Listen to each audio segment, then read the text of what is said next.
하나님의 말씀을 나누도록 하겠습니다. 사도행전은 초대교회 이야기를 잘 담아내고 있습니다.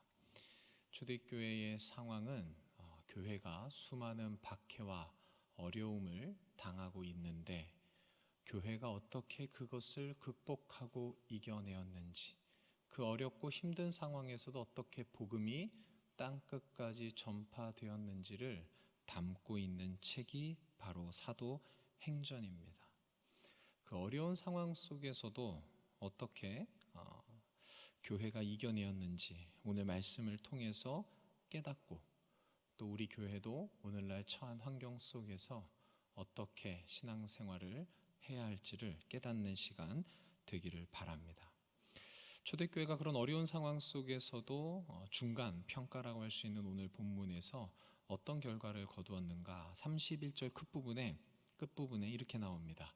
진행하여 수가 더 많아지더라. 아멘. 어려운 환경 속에서도 예수 그리스도를 구주로 고백하는 수가 더 많아졌다라는 것이 성경 저자 누가의 평가입니다. 오늘 본문에는 어떻게 이 수가 더 많아질 수 있었는가 두 가지를 제시하고 있습니다. 첫 번째로는 평안하여 든든히 서간다라는 것입니다. 자막 올려주세요. 우리 함께 첫째 읽어보겠습니다. 시작.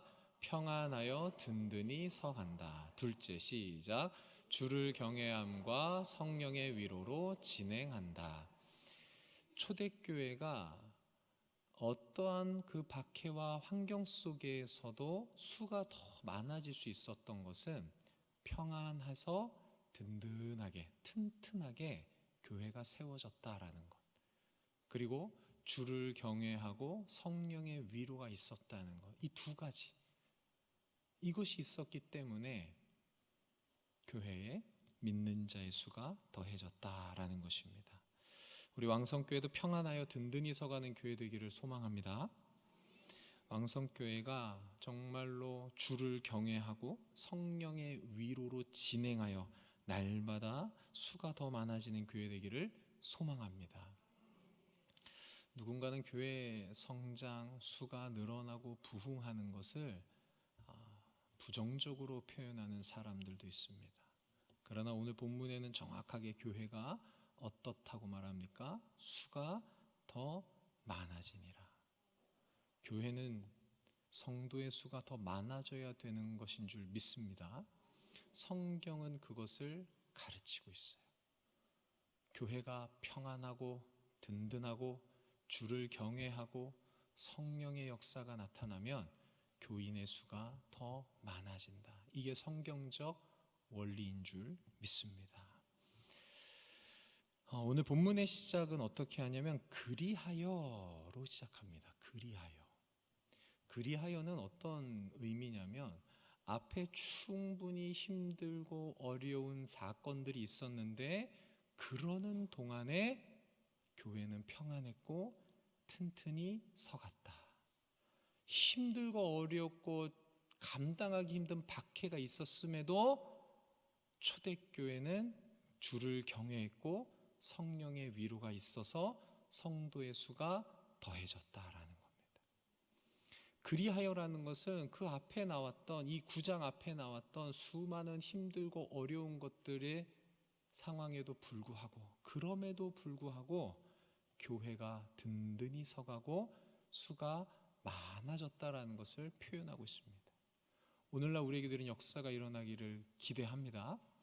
그리하여의 역사, 하나님께서 그리하여의 역사를 우리에게 보여주시기를 소망합니다. 그렇다면 이 앞에 일어났던 상황들이 뭐냐? 한마디로 요약하면 박해입니다. 박해. 제일 먼저 박해의 대표적인 인물이 누구냐? 사울입니다. 사울. 우리가 흔히 사도 바울이라 부르는 인물의 과거 이름입니다. 그리고 또 다른 박해자들이 등장하는데 그들은 유대인들입니다. 먼저 사울을 살펴보면 박해로 7장에 등장하는데요. 이 7장에서 누구를 박해하냐면 스데반 집사를 박해합니다. 초대교회에서 음식 배분의 문제로 사도들이 모든 사역을 감당할 수 없자 성령 충만한 7명의 집사님들을 세웁니다. 그 중에 스데반 집사가 신앙을 포기하지 않고 끝까지 복음을 전하다가 사울의 주도 아래 돌에 맞아 죽습니다. 사울은 더 나아가 8장 3절에서 교회를 잔멸하려 합니다. 이 잔멸이라는 단어가 참 무시무시합니다. 교회를 없애버리겠다라는 것입니다. 또 다른 성경에는 교회를 쓸어버리겠다라고 표현하고 있습니다. 사울은 어떤 존재였냐면 교회를 쓸어버리기 위해서 교회를 다닐 수 있는 사람들을 찾아 나섰습니다. 그래서 집집마다 돌아다니며 문을 두드리고 남녀를 불러내서 예수 믿느냐라고 확인하고 그렇다라고 하면 잡아다가 옥에 가두었습니다. 성도들이 사라지면 당연히 교회가 사라지겠죠. 그렇게 교회를 쓸어버렸던 사람이 사울입니다. 사울은 예루살렘에 있는 교회를 쓸어버리는데 성공했습니다. 그래서 이제 예루살렘을 잔멸시키고 난 다음에 다음 목표지로 다메섹을 설정합니다. 그리고 그 다메섹 지역을 잔멸하기 위해 떠납니다. 그런데 이 과정에서 우리가 잘 아는 사건이 발생합니다. 다메섹으로 가는 길에 누구의 음성을 듣습니까? 예수님의 음성을 듣고 꼬꾸러지게 됩니다. 교회를 박해하는 행동 대장이 사라졌습니다. 그럼 교회가 더 이상 박해를 받을까요? 안 받을까요? 박해하는 수장이 사라지면 박해가 끝나기 마련인데 그렇지 않습니다. 이제 유대인들이 나타나 누구를 박해합니까? 그 유대인들의 입장에서는 변절자가 돼버린 사울을 박해합니다.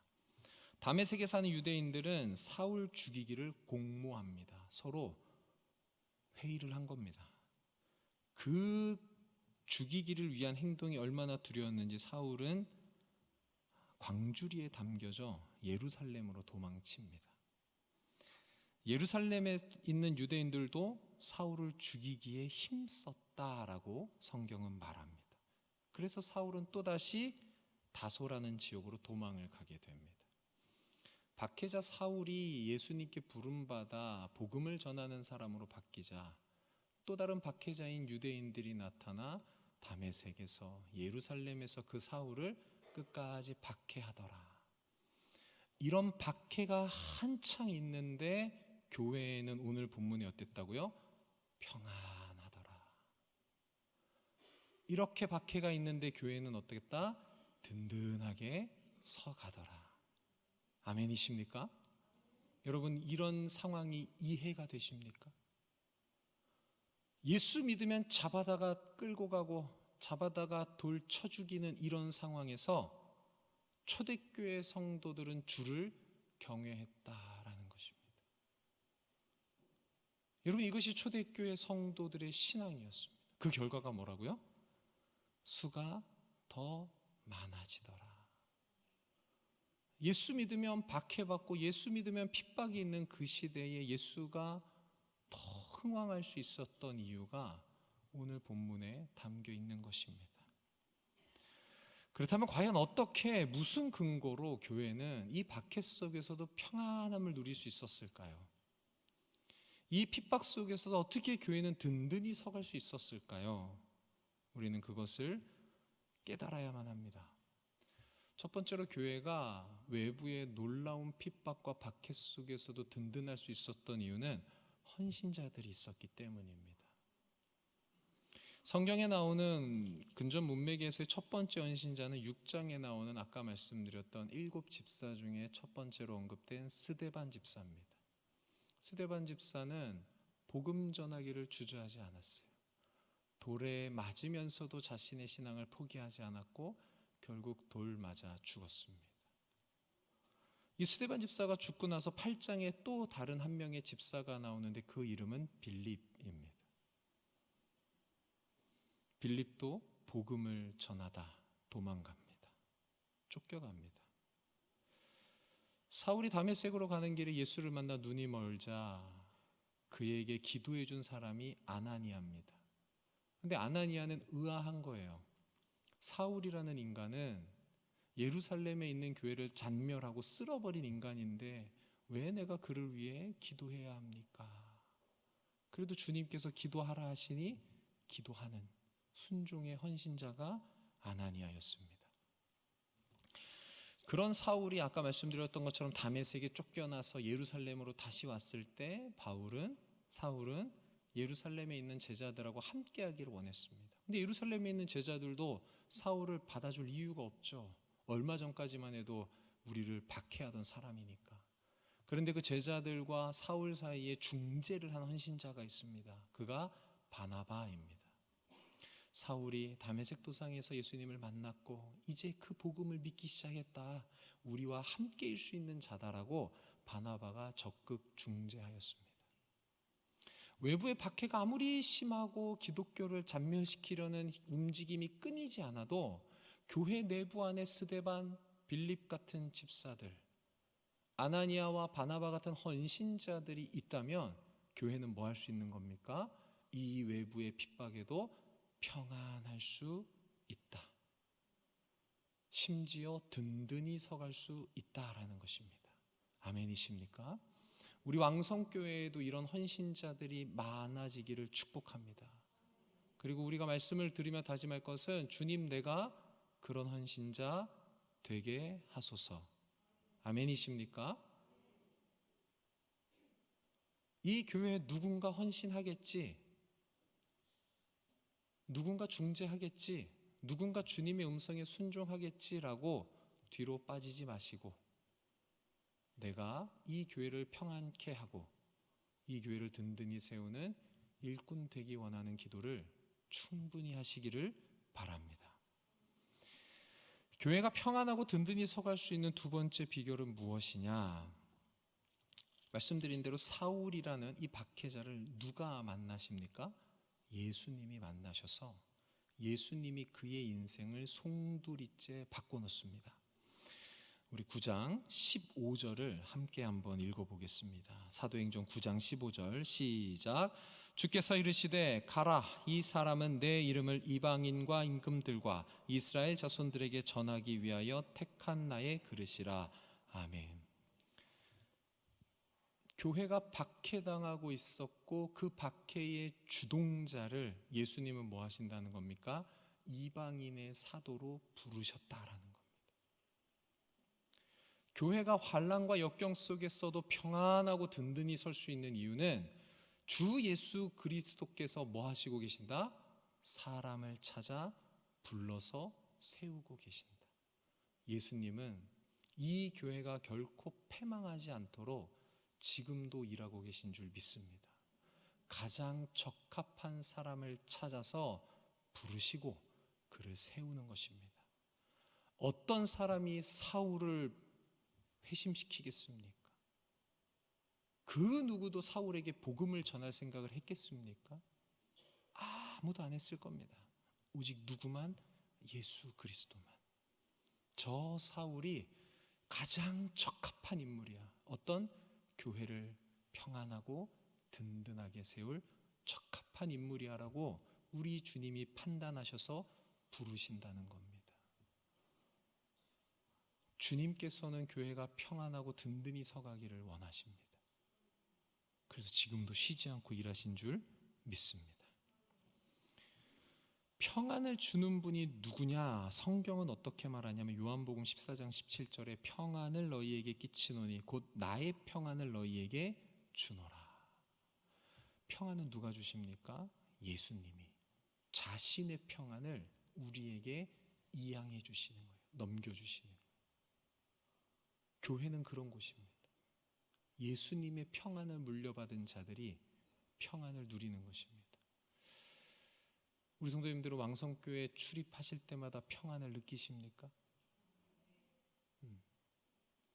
근데 한 발짝 더 나가서 그러면은 여러분들을 통해 누군가 평안을 누리고 계십니까?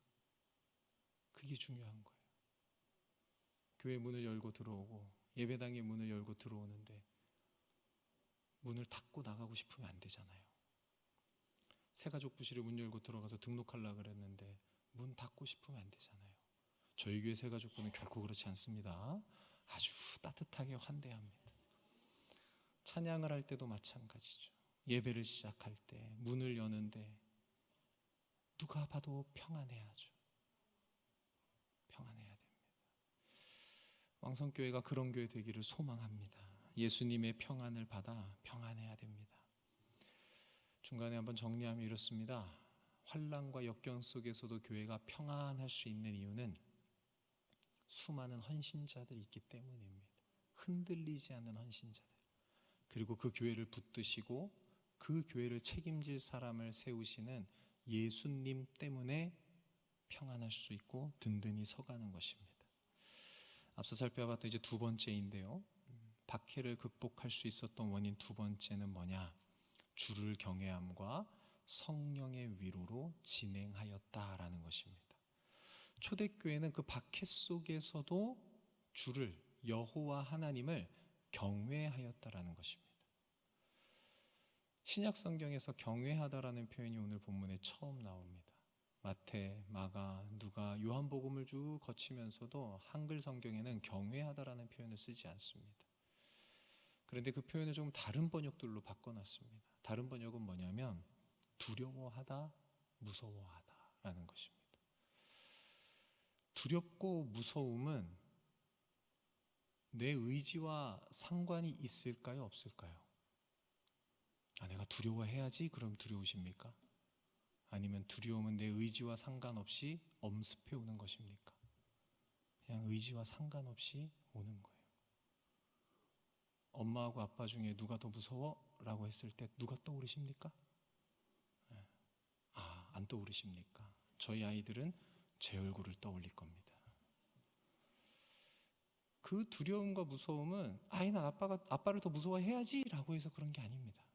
그냥 평소에 제가 무섭게 했으니 당연히 그런 겁니다.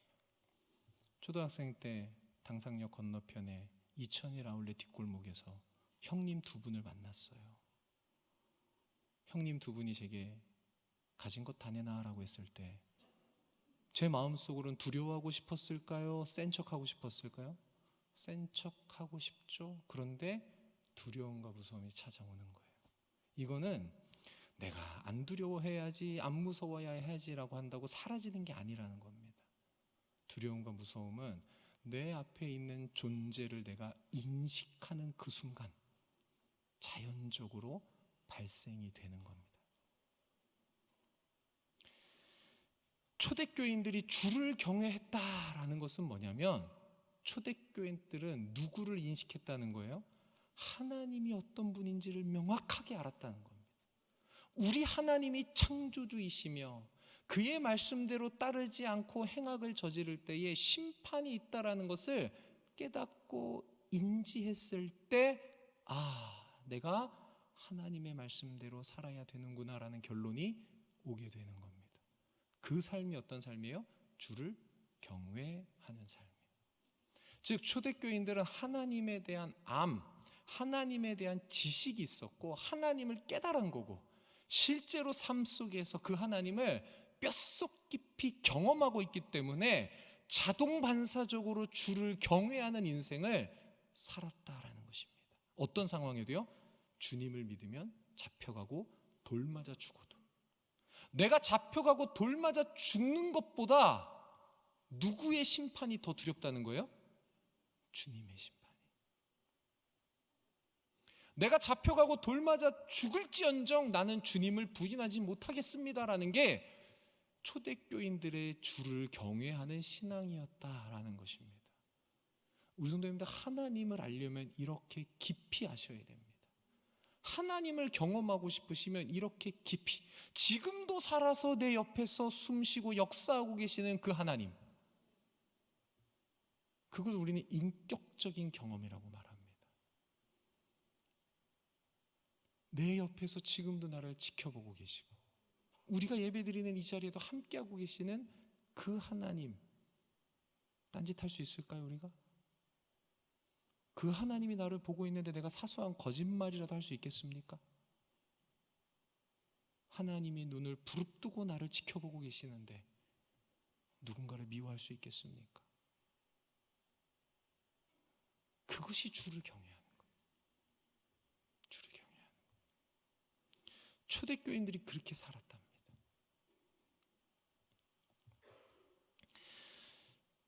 여호와를 경외하는 것, 그럼 그 시작은 인간이 여호와를 경외하겠다고 마음을 먹은 겁니까? 아니면 여호와의 위대함에 달려 있습니까? 여호와의 위대하심에 달려 있는 거예요. 여호와가 위대하니 그분을 마주한 우리가 그를 경외하게 되는 거예요.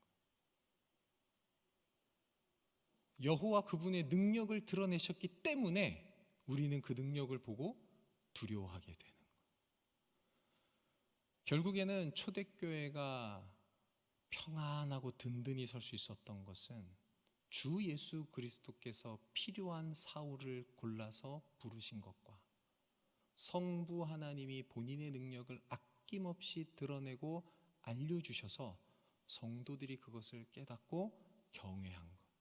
즉 초대교회의 평안함은 다시 한번 말씀드리면 성도들의 헌신과 우리 주 예수 그리스도의 부르심과 성부 하나님의 능력 행하심 때문이다라는 것입니다.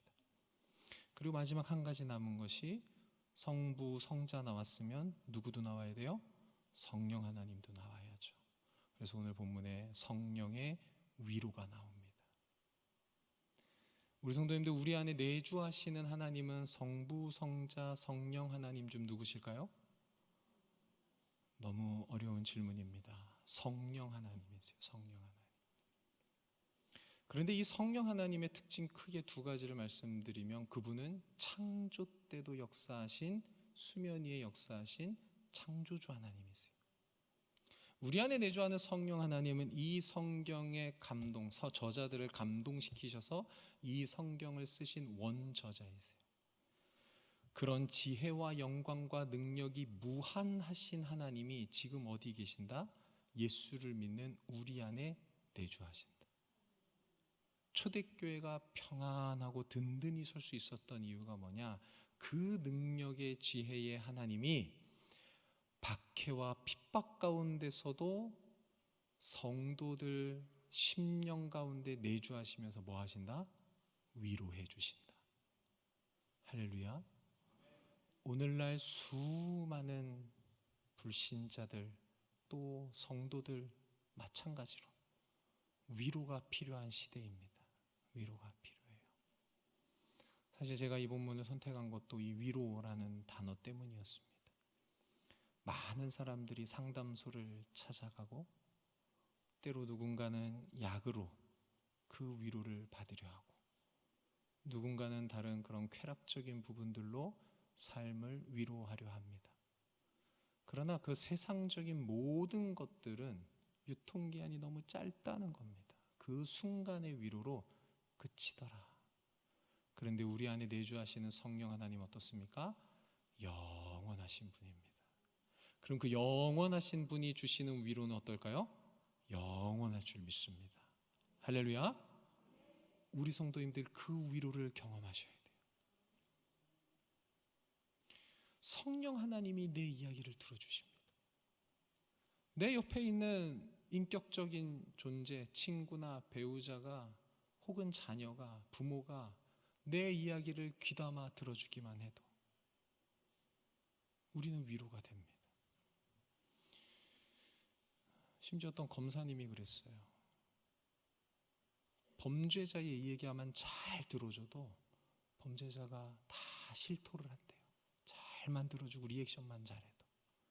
사람은 잘 들어주는 것만으로도 큰 위로를 받는다는 것입니다. 여러분 10시간, 20시간 기도해 보세요. 성령 하나님이 안 들으시나? 다 들어주십니다. 성령 하나님은 온전한 완벽한 위로를 우리에게 주시는 거예요. 그렇기 때문에 어떠한 환난과 역경 속에서도 그 성령의 위로를 받아 누리기 때문에 교회가 평안히 든든히 서갈 수 있더라라는 것입니다.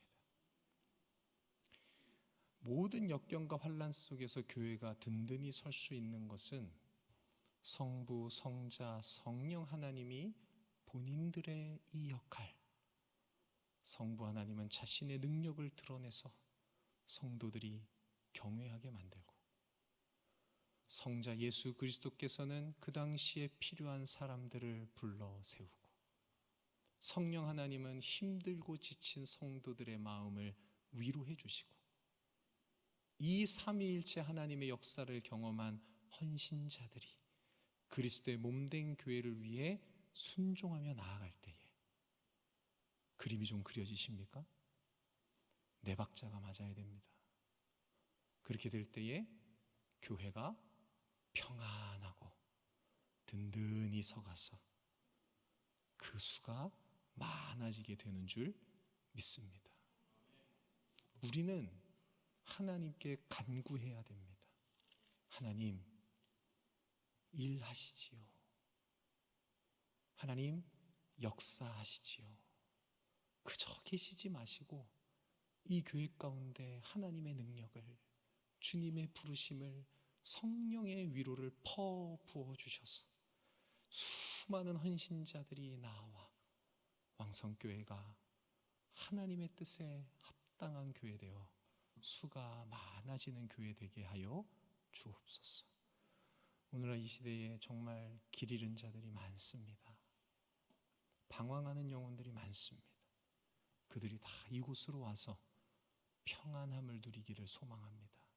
이곳에서 길이요 진리요 생명 되신 주님을 만나 인생의 변화 일어나기를 소망합니다. 우리 시간에 함께 찬양하면서 그런 교회 되게 해달라고 간절히 기도하기 원합니다.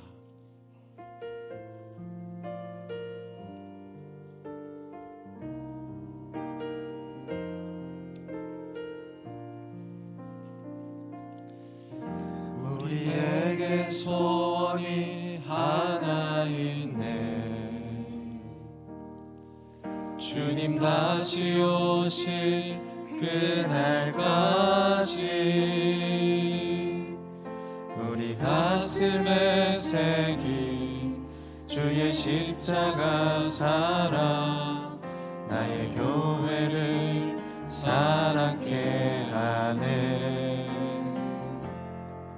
주의 교회를 향한 우리 마음, 희생과 포기와 가난과 고난, 하물며 죽음조차 우릴 막을 수 없네. 우리 교회는 이 땅의 희망. 교회를 교회되게, 예배를 예배되게 우릴 사용하소서. 진정한 부흥의 날 오늘 임하도록 우릴 사용하소서.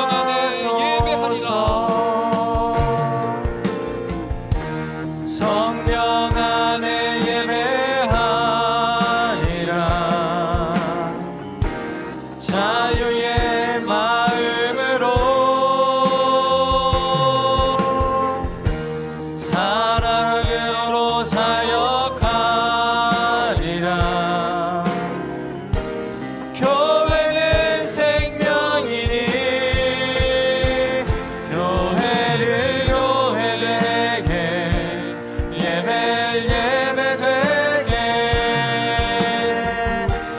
우릴 사용하소서. 진정한 부흥의 날 오늘 임하도록 우릴 사용하소서. 우리 저 말씀을 기억하며 기도하겠습니다. 이 땅의 유일한 소망은 교회인 줄 믿습니다. 하나님, 정말 이 교회가 교회다워지기 원합니다. 하나님, 성부와 성자와 성령의 일하심이 드러나게 하시고 수많은 헌신자들이 일어나 왕성교회 하나님의 축복 가운데 날마다 믿는 자의 수가 늘어나는 그런 성경적 교회 되게 하여 주옵소서. 우리 간절한 마음으로 함께 기도하겠습니다. 사랑하는 교회를 교회되게, 예배를 예배되게 우릴 사용하소서. 온전한 주님의 자녀 되게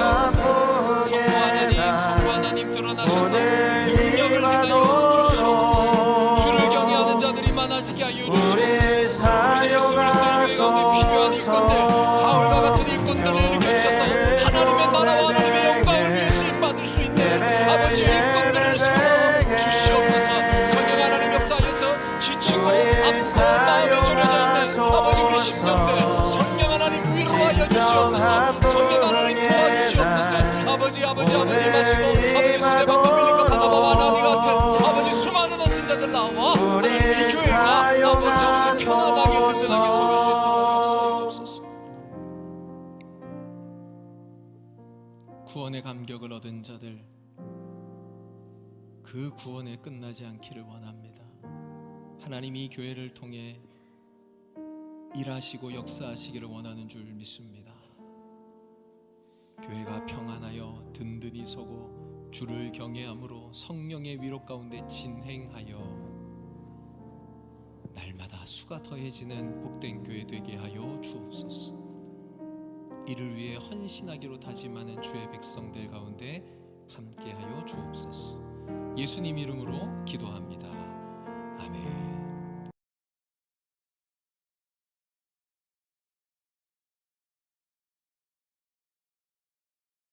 오늘 함께 읽은 사도행전 9장 31절의 말씀으로 든든히 서고 많아지는 교회라는 제목으로